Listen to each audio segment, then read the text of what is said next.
Along with the launch of the Khans of Tarkir set on MTG Arena, we also got a brand new format called Timeless. Now, this is basically every card that's legal in Arena is also legal there, but there's a few restrictions on some cards as well. But I wanted to give everybody a look at this to see if you're interested in the format and see what I've come up with. Just kind of a deck I threw together. So let's take a look at that now. So this is my Boros Prowess deck. In honor of the Khans of Tarkir coming out, I decided to go ahead and make a Prowess deck since that's where that mechanic got its start. Now, that said, I don't know if I'd play it this way if I were to do this actually competitively, but it's actually a fun deck. I did splash a little bit of green in here, and I'll explain why in just a moment. But for now, let's take a look at the deck and see what it does. First column over here is all creatures that have prowess or help us get there in some way. So we have like Monastery Swift Spears. I bought 4 copies of the Khans art because I just like this art so much better than the one that came in Brothers War. Or Soul Scar Mages. This one works really well with some of our burn spells to take down creatures even if they're indestructible. Seeker of the Way. This is great for catching up on life if you need to because it gets lifelink when he has prowess. Kenra Spell Spear, which is our only non-human prowessing creature, but it works really well because if you can flip it over, it gets ward and it has double prowess on it, so it gets really big really fast in a burst. We also have Monastery Mentor. I threw this in here because I had a couple copies in my collection. Every time you cast a non-creature spell, you get a monk creature with prowess, and it has prowess itself. And then I threw in the new Riders of the Mark card that came in the store just yesterday. These are exclusive to that. You can pay, wild cards for it, or you can pay 5,000 gold or 1,000 gems, but you get 4 copies of each. So if you want to mess around with it, I would say, go ahead and spend the gold on it and get some of them. And this comes into play cheaper for each human. We have mostly humans in the deck.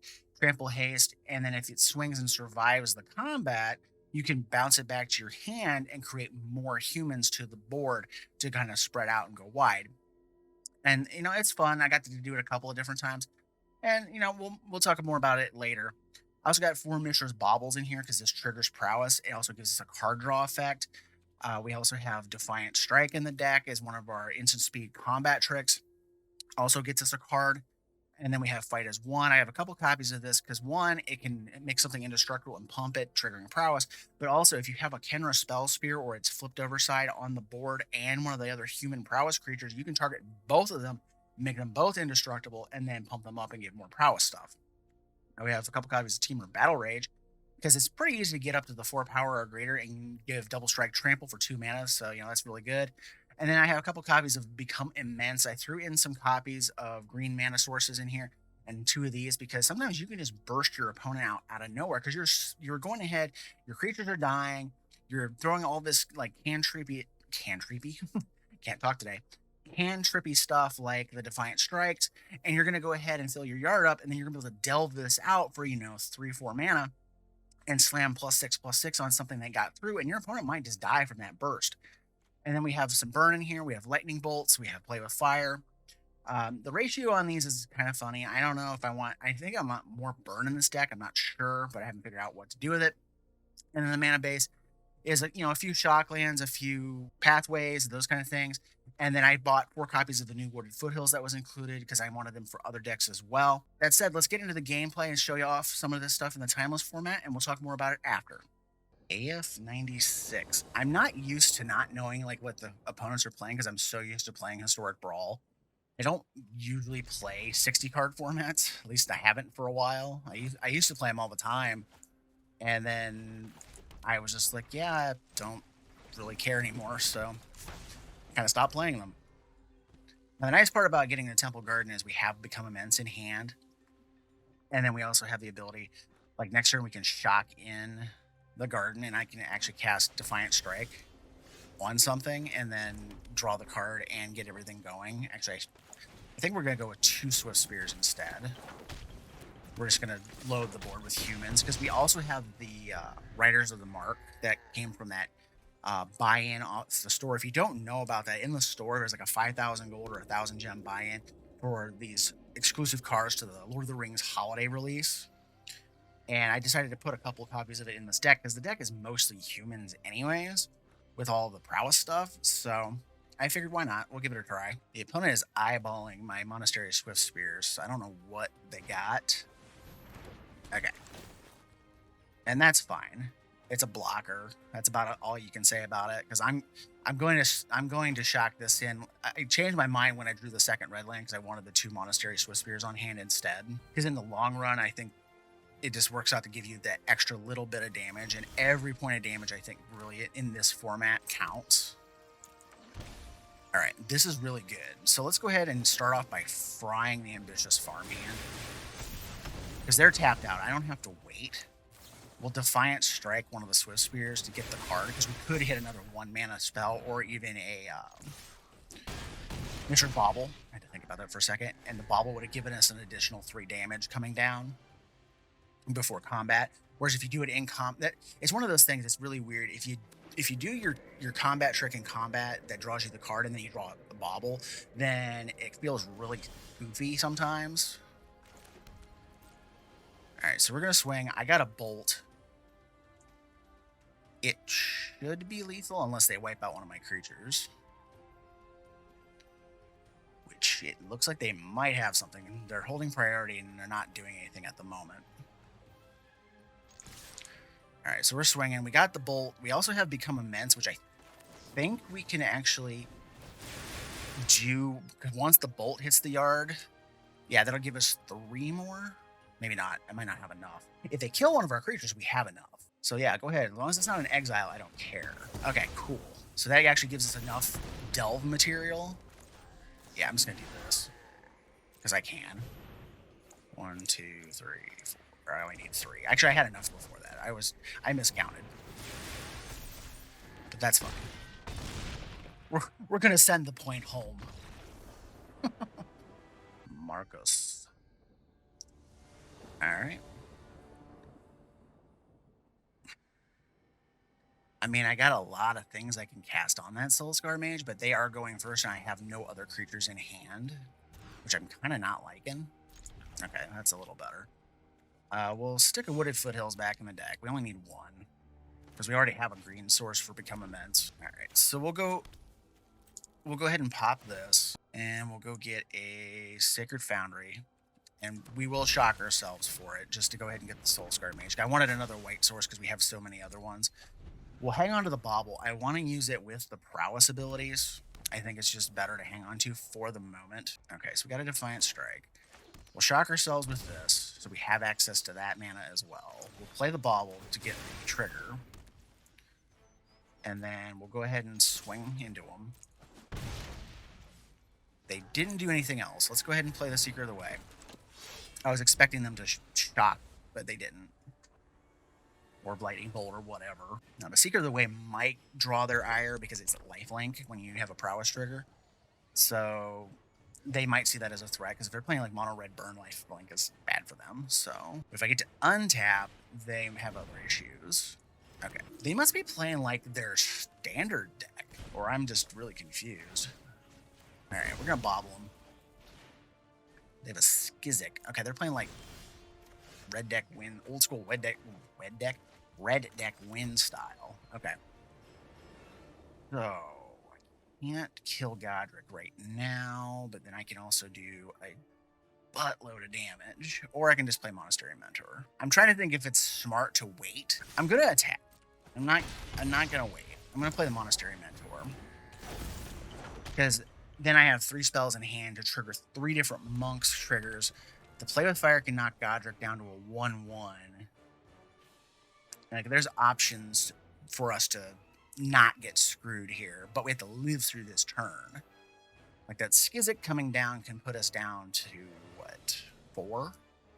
But then we can gain back a bunch of life off of the Seeker of the Way. If that's all they do is play the Skizik, then the Seeker of the Way can make up a lot of difference. The red deck is in the tank. Let's see what they got going on here. Okay, they got a Hulking Bugbear. But then that also means they have another spell in the back. So let's take the hit. We're at 6. All right. Ooh. Well, that's actually even better because that's more damage.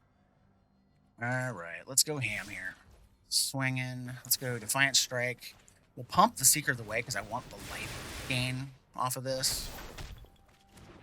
Oh, it's a pity we didn't do that prior because then we could have used the red mana there.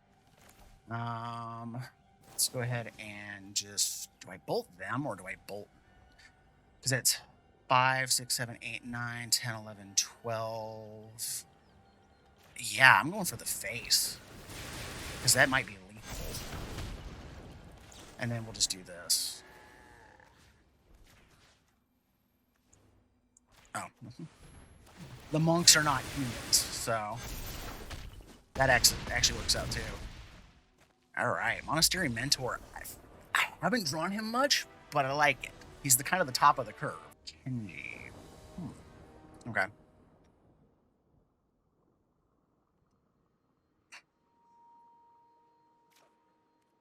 I like the Monastery Bauble start. We're going to keep this. I normally don't like keeping one creature hands. Actually, we don't need to shock ourselves just yet. We'll play the Needlebird's Pathway. We'll do this. That's just the Delta holding priority. I was just like, what's going on? And then we'll just go ahead and bobble, because we can draw the extra card off of it and get the Prowess trigger going on. So we'll hit them for 2. We'll bobble them, just because I want cards in the yard for Become Immense. They're playing Mill. Possibly Self-Mill. We'll see. Does that hit opponents or just us? Opponent. Okay, so they're playing some kind of mill deck to try and take us out, which, I mean, that works out pretty good with the new fetch lands because, you know, you get 2 triggers off of it. So, I mean, I like that. So they got 2 lands, which is fine by me. Let's do Plains with the Kenra, just for this turn. We won't attack because they can just block it. But next turn gets interesting. Alright, they got one of my Riders of the Mark. That sucks. Alright, a Cursed Roll, huh? And that's fine. You know, they're tapped down. I'm kind of thinking I want to do this, because we have multiple ways of doing that, but... Or do I just flip the Kenra? I think I'm just going to flip the Kenra, to be honest.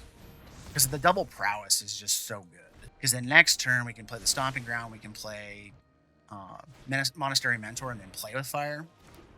And then play with Fire their face. Or we can do Monastery Mentor Soulscar Mage. And that gives us some options too. So I got one of my Lightning Bolts. Actually, we don't need to shock ourselves just yet. Yeah, I think we're going to wait just a little bit longer. Let's get ourselves a really good Prowess board going. I'm going to swing for 2 just to get a damage across. I should have probably done that last turn, but I'm just now realizing it. Man, they are nuking my creatures. If they get any kind of like... Oh, wow, that's going to hurt. Because our deck is super stupid low to the ground. Yeah, our deck's gone. We're done. We just got decked. Okay, I can't say that name. What the heck is that? Sure. I have not had extraordinary luck today in actually getting to go first, so this is kind of nice. So I'll go ahead and hit him for 1. Probably going to do Shock and Kenra Spell Spear, depending on what they do. Okay, they put a tap land. So let's go Stomping Ground, shock ourselves, play the Spell Spear. I'm not going to waste the Bauble just yet, because we have good plays in hand. And if I'm gonna go swinging in, I want to make sure I have at least a pair of creatures getting those Prowess triggers. What would be really nice is to get another land, or like even a fetch land right now. Hey, ask and ye shall receive. Alright, so let's go get a fetch, or a shock. We'll get a Sacred Foundry, because we already have the green that we need. Let's play... Yeah, let's play the Kenra. Let's Bauble. Let's blast Harbin out of the way. Because this just fuels up our Become Immense later. We'll go ahead and do this. Mass production, create 4 total. Oh, well, okay, that's later. So they're playing some kind of like blue-white soldier aggro. Pulling from a standard deck, maybe. All right, Defiant Strike is really good. Because we already have 3 cards in the yard. So that'd be 4, 4, 5, 6. Yeah. We could actually do Defiant Strike and become immense next turn. We just have to do the Defiant Strike first to have enough stuff in the yard to delve away. Opponent is in the tank trying to think what to do. Zepperson, okay. Turn other. Okay, that's fine. And actually, we can do. No, I can't do both. I can't Defiant Strike and do that because I have because that's 4. That's the 5th colorless, the 6th. Yeah, I don't want to do that. I want to do this. I just want to swing straight. And depending on where they block is where that Defiant Strike's going. And the Become Immense. Either way, though, I think they're dead. But we'll figure up the combat math here in a second. They didn't block. They roped us for a little bit, but they did not block anything. So, yeah, Become Immense is now on the menu. We'll do it on this one. Auto pay, 1, 2, 3, 4. And we're gonna, this is our turn 3, or 4 maybe. Yeah, this is our turn 4. Nice. Very nice. Kazwa. Sure. Double creature opening hand, which is really good. The last game I just played went really, really well, and I was talking about how I don't like single creature opening hands with this deck, because if they have removal on your first creature, then you're just absolutely hosed. So let's go with this, and we'll bobble. And we'll swing, and we'll bobble. Because I like cards. Defossilize. Okay. Reanimator deck? Swiftspear might die here. Okay, that's fine. I think I'm just gonna shock this in and play the Spell Spear, and then I'll just play another bobble and swing.